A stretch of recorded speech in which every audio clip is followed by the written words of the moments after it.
Hey guys, we're going to try to talk over the airport folks here real quick. This is Charles. He's new to the ID Life family. You're going to be seeing a lot more of him, along with a bunch of other folks that we know are coming on board here with ID Life. Got a big group of people. This guy's been in network marketing for a while.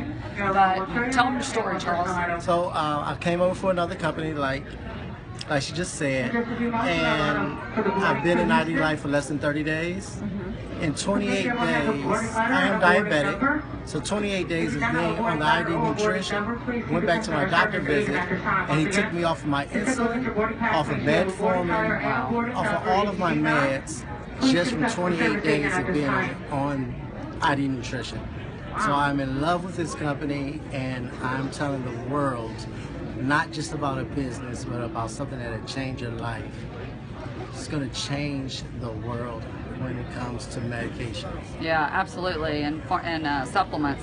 And guys, I want you guys to understand, I always talk about that there's 4 phases every company goes through in network marketing.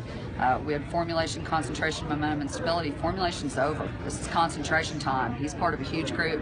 He's getting involved in ID Life. You're going to see a lot more of that. So, and then momentum hits. So we're getting close to momentum. So there's a sense of urgency in there to get out there and talk to everybody you know before they hear about it from someone else. So don't wait, because stories like these are going to be happening every day, all day long, because we know how great our products are. So anyway, I'm looking forward to seeing you at the top, man. At the top. At the top. All right. Live the ID Life. Yeah. That's right.